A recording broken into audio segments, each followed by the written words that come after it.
ادخلوا مصر إن شاء الله آمنين. أهلا وسهلا فيكم من القاهرة، هذه هي القاهرة.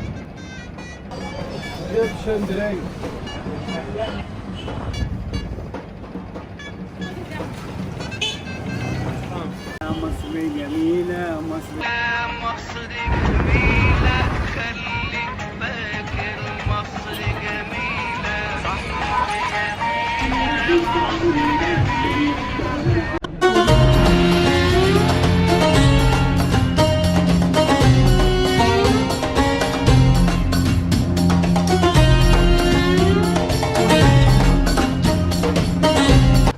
في واحد من أكثر الأحياء القاهرية شعبية وأصالة، حي السيدة زينب، وبجوار مسجده الشريف أيقونة مساجد القاهرة، تقع أكثر الحارات المصرية كثافة بالسكان.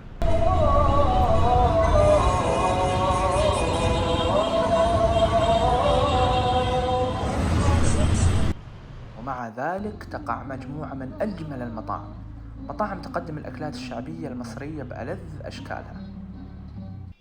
وهذا المطعم ذو الاسم الغريب واحد من أشهرها.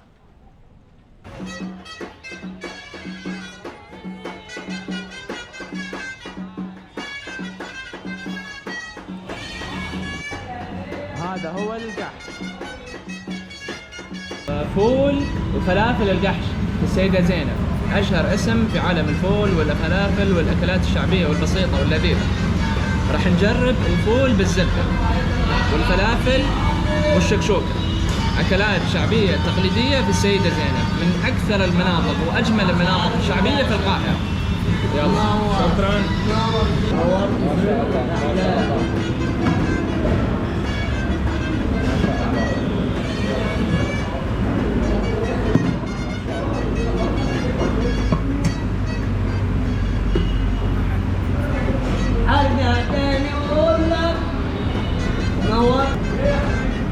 وصل كل شيء وصل، بس راح نبدأ بإيه؟ أكيد راح نبدأ بالفول بالزبدة، لأنه الزبدة ممكن تسيح في أي لحظة. هذا الفول بالزبدة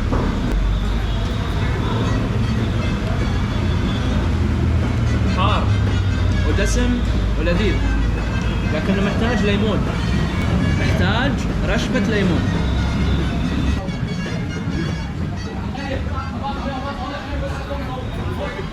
الله الله الله، مغمسة بالزبدة بالدهن الحر، دسم جدا.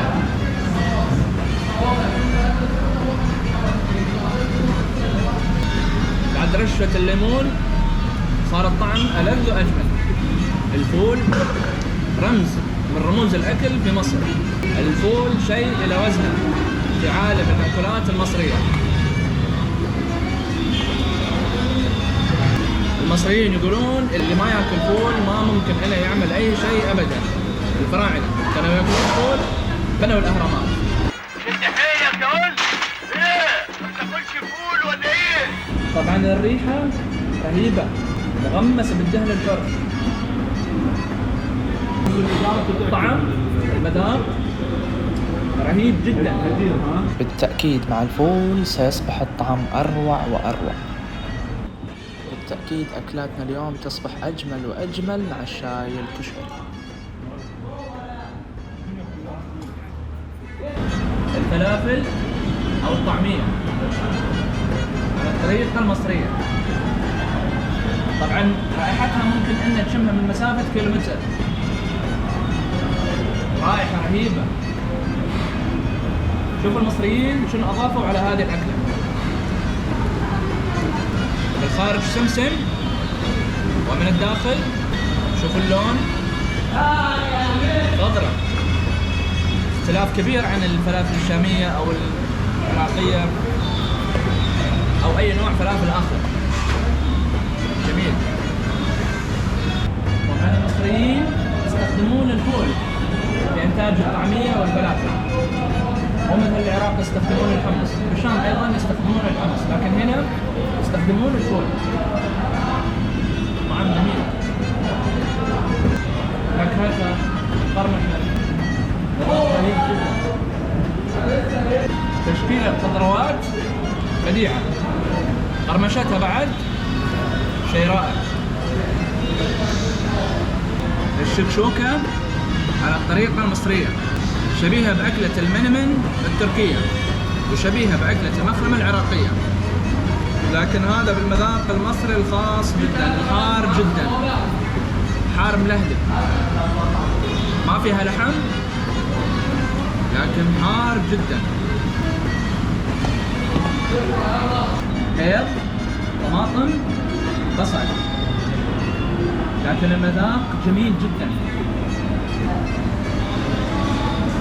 الشكشوكة مع الشاي الكشري، فطور رقم 1 في مصر. فول وفلافل القحش ممتاز. العيش المصري لذيذ. هذا الحمص.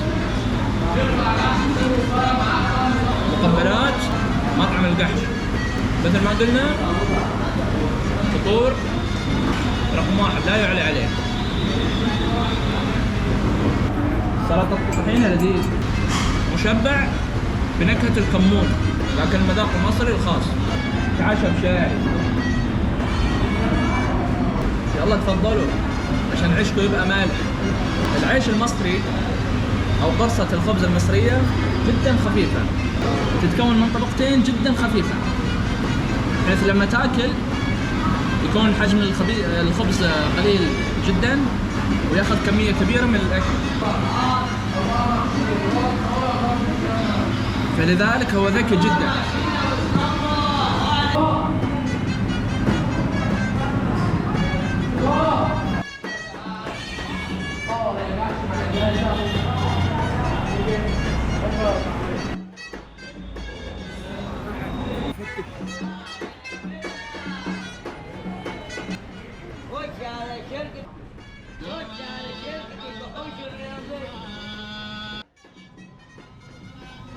القحش تمام التمام،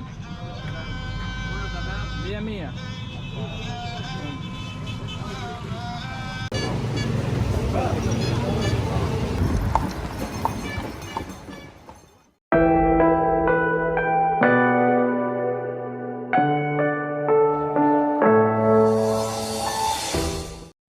بالتأكيد لما يكون الريوق فول وفلافل الشكشوكة فلازم الغدا يكون كشري حتى تكتمل أركان المطبخ المصري في طريقنا إلى أشهر اسم في عالم الكشري، أبو طارق.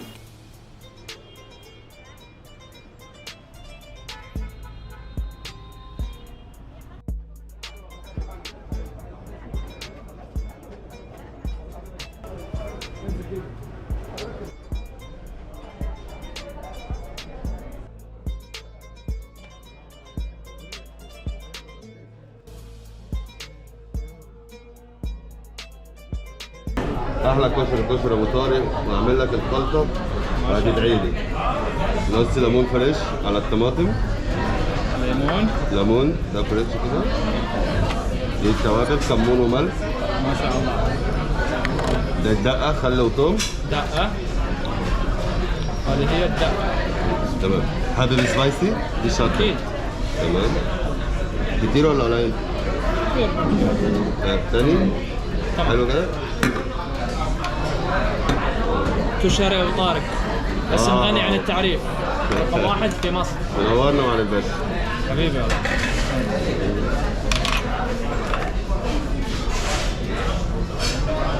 ألف ألف حبيبي. شكرا. شرفنا حبيبي. ألف ألف. زي ما شفتوا طريقة غريبة وجميلة جدا لإعداد طبق الكشري وفق المواصفات المصرية المضبوطة على الشارع. طبعا هذا كشري أبو طارق، الاسم الأشهر في عالم الكشري في مصر. طبعا هذا لازم ينخلط مرة ثانية.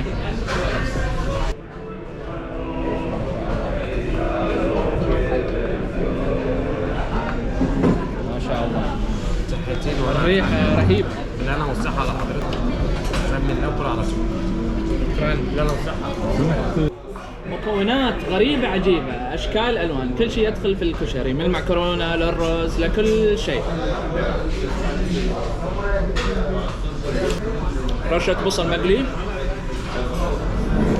مذاق البصل بديع طبعا، أنا أحبه أفضل من هذا الطبق لأنه يحتوي على كل شيء، فهو لذيذ جدا، لأنه لازم يصادفك شيء تحبه من بين هذه المكونات: حار، شطة، سبايسي، دقة تخليه حامض شوية لأنها خلوا ثوم، لذيذ.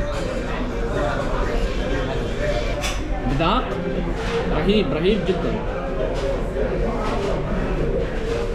مع رشة البصل، مذاق جدا لذيذ. إذا جيتوا على مصر لا تنسون تجربون الكشري. الكشري من أهم الأكلات في المطبخ المصري، وجربوها من أبو طارق، مكان مذهل رقم 1 على مستوى مصر كلها. ولا تنسون شيء مهم جدا، لا تنسون تكثرون من الدقة.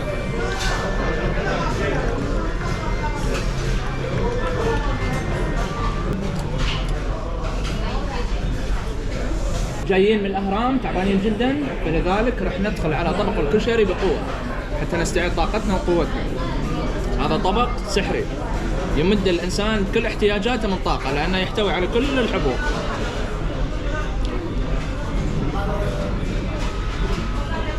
بعد طبق الكشري الدسم ندخل على حلويات أبو طارق، الرز بلبن والعاشور.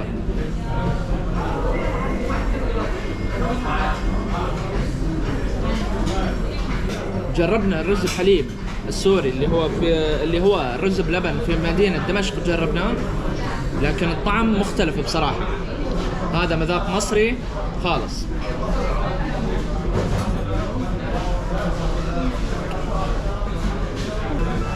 دسم جدا، تحس طعم الفلاحي، لذيذ، خاصة بعد طبق الكشري، وجبة ممتازة.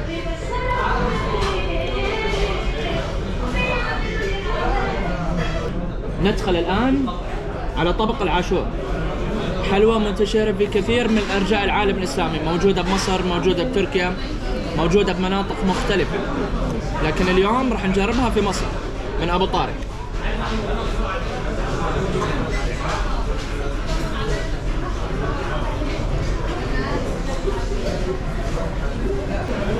تختلف تماماً عن العاشورة التركية، فيها حبية أو حنطة، وحلاتها خفيفة أقل بكثير، لكنها لذيذ.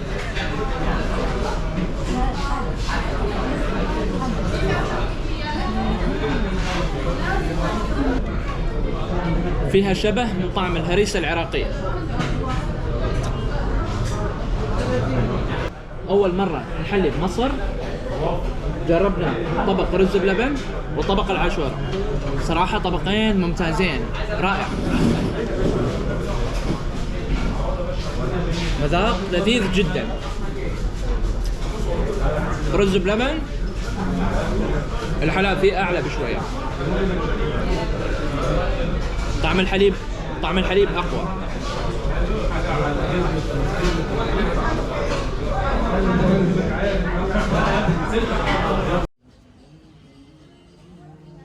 استراحة ما بين الشاطين مع عصير القصب من عصائر الكيلاني في شارع المعز. عصير القصب هو أفضل من يروي من تعب التجوال من مشاوير في شوارع القاهرة، إلى جانب عصير المانجو طبعا.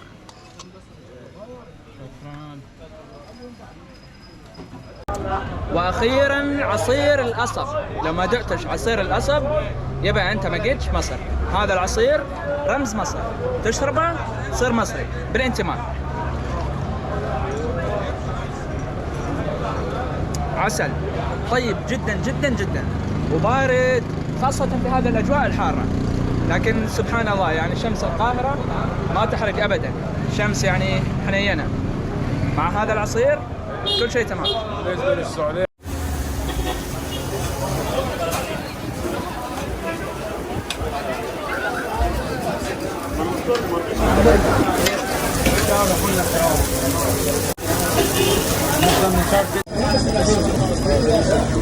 جينا نجرب سندوتشات نعمة، واحد من أشهر الأسماء في مصر كلها، كافيتيريا نعمة من عام 1968. ساندويتش الكبدة من عند نعمة ولا أروع. بس المشكلة أن المطاعم في القاهرة جدا صغيرة، ما فيهاش قاعدة، ما في مكان تقعد فيه، فلذلك يعني الناس تاخذ اكلها وتاكله بالشارع، اما بالسيارة اما بالشارع، لكن الاكل ممتاز.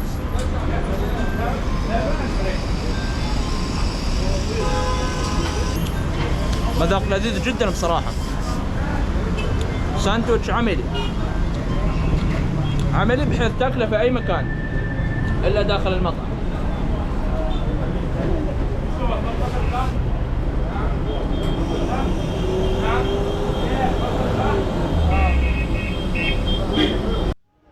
فرغلي، الاسم الشهير جدا في عالم العصائر المصرية. الفخفخينة والدوم. عصير الدوم هذا شيء مصري خالص، نبات نخيل تنتج ثمرة تسمى بالدوم. عصيره يقال انه بديع، راح نجربه الحين.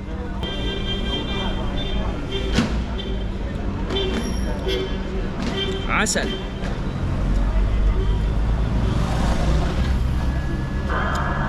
شيء كأنه عسل، عسل بكل معنى الكلمة.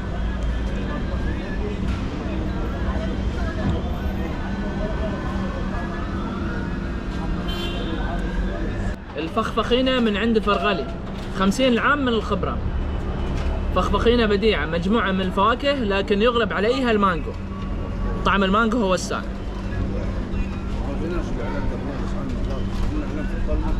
عصير وقطع فاكهة لكن كده.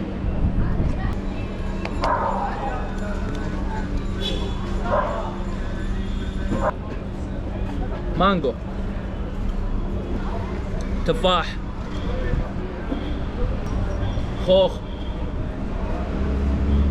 عنب خوخ، مجموعة من الفواكه بديعة، فواكه بديعة مع عصير مانجو، مغمس بعصير المانجو. لذيذة منعشة.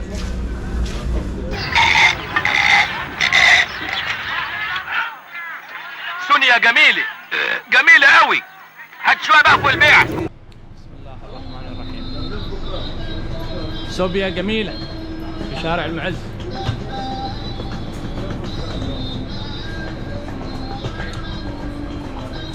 فيها حليب، فيها جوز هند، لكن كذا.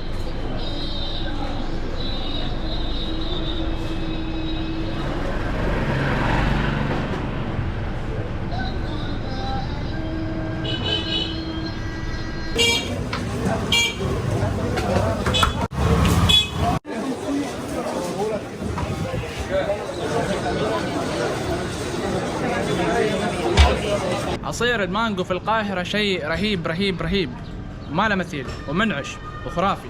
يعني حرارة الشمس ما طفيها إلا هذا العصير، خرافي. هذا سر من أسرار مصر، طعم بديع.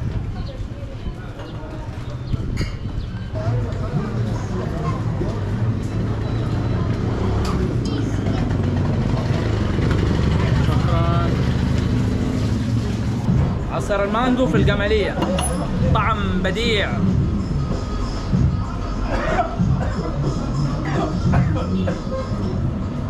في القاهرة أول ما تسعد عصير المانجا على طول، كلمة السر.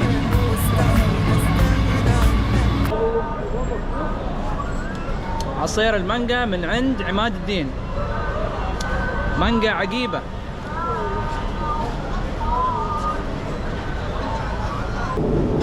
اللي يجي مصر مو بس يجرب عصير المانجو، لا، لازم يذوق المانجو نفسها.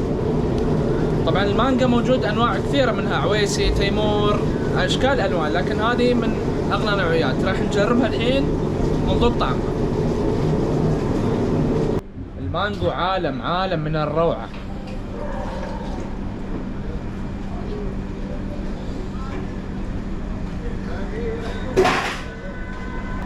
بديعه.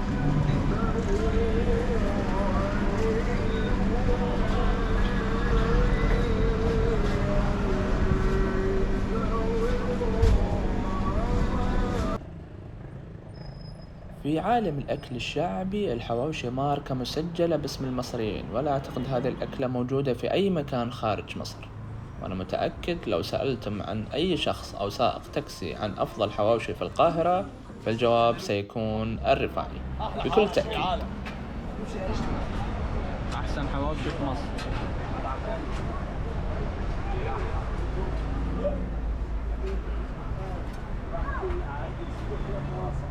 بص بص بص بص بص بص بص احلى حواوشي في مصر، اسمع مني.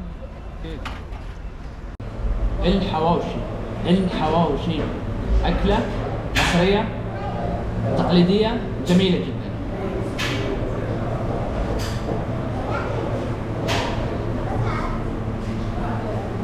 حواوشي الرفاعي بالقرب من قصر عابدين، رقم 1 في اللحوم ورقم 1 في الحواوشي.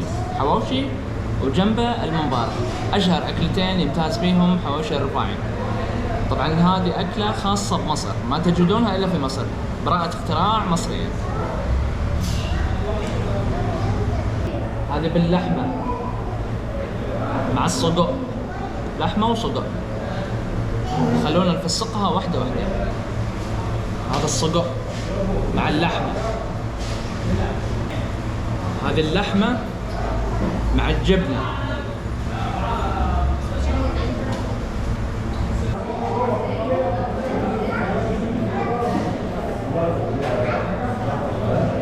الرفاعي نفسه هذا هو عبارة عن جزار، اللحم عنده مشهور جدا،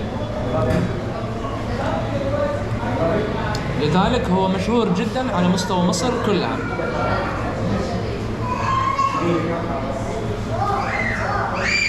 مذاقها وشكلها مشابه للبيدا التركية، لكن النكهة مصرية طبعا. النكهة المصرية واضحة جدا، حارة، فيها بهارات مميزة، جبنة خضروات بديعة جدا، بديع. الصقوع مع اللحمة، طبعا الصقوع حار جدا جدا جدا، ملهلب يعني، سبايسي بصراحة روعة، يعني من أجمل المذاقات اللي ذقتها في مصر صراحة. شهرته معتبطا مشهور، يعني أي واحد تسأله عن أفضل حواوشي في القاهرة يقول لك الرفاعي. مشهور على مستوى مصر كلها. وحش المائدة الممبار، أكلة شهيرة جدا جدا عند الرفاعي. أغلب اللي يقعدون هنا يخلونه في صفهم كأشبه بالمقبلات، لكن حار طبعا.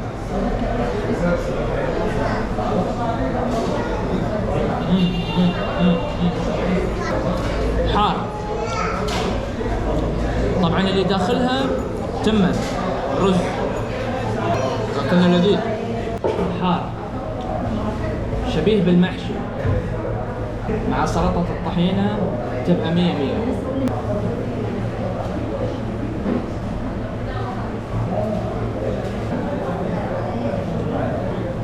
عبالك دولمة، يشبه الدولمة، حتى طعمها يشبه الدولمة. دولمة حارة سبايسي بديعة. الصقوع مع اللحمة مع البسطرمة، مجرد انه ما تشم ريحتها تحس بالحرارة، كمية الحرارة اللي فيها حارة ومطهرة سبايسي. الأكلة هذه الحواوشي اختراع مصري فظيع فظيع. طبعا إلى هنا وشبعنا، ما نقدر نكمل. طبعا راح نلف الأكل وناخذه ويانا، لكن بين قوسين الأكل المصري يمتاز بأنه يشبع جدا.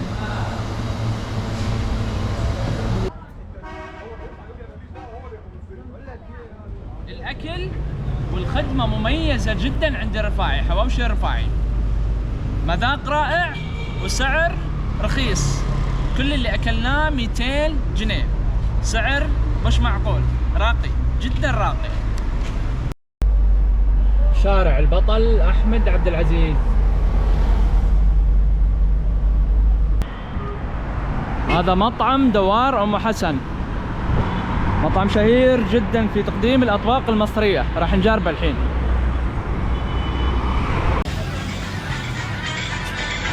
سلامتها ام حسن العنوي من حسن، سلامتها ام حسن. مطعم دوار أم حسن، راح نجرب الأكل الشعبي المصري من عند أم حسن. مطعم شهير جدا جدا في تقديم الأطباق المصرية التقليدية.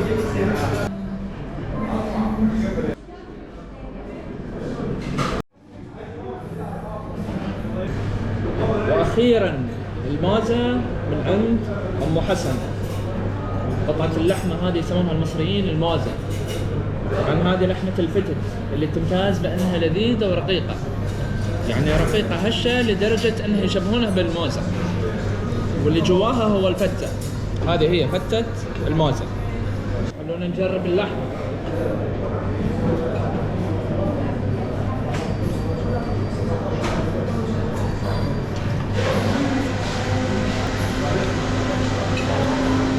أرق وأكثر درجات حتى من الموزة، تمر بالحليب، فعلا لذيذ.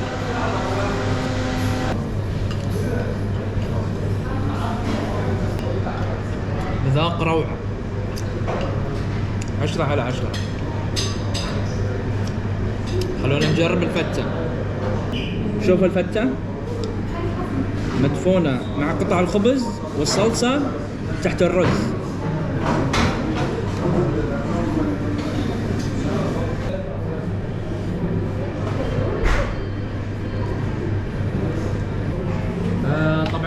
طبعا بجانبها طاجن البامية، طاجن البامية باللحم.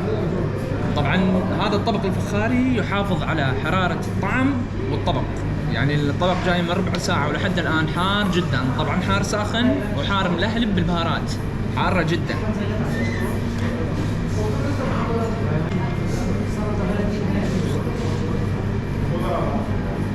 حار جدا.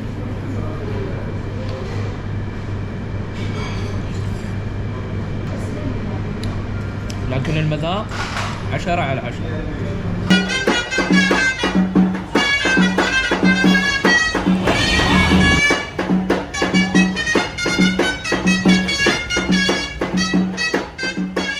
بعد فتة الموزة وطاجن البامي اللذيذ لازم الواحد يحلي رز ولبن من عند أم حسن. بس نفسي أعرف ليش المصريين ما يعتبرون هذه الأكلة من الحلويات، يعني يعتبرونها من مشتقات الآيس كريم وغيرها، لكن أنا يعني أشوفها من أفضل الحلويات، هي وأم علي وما شابهها.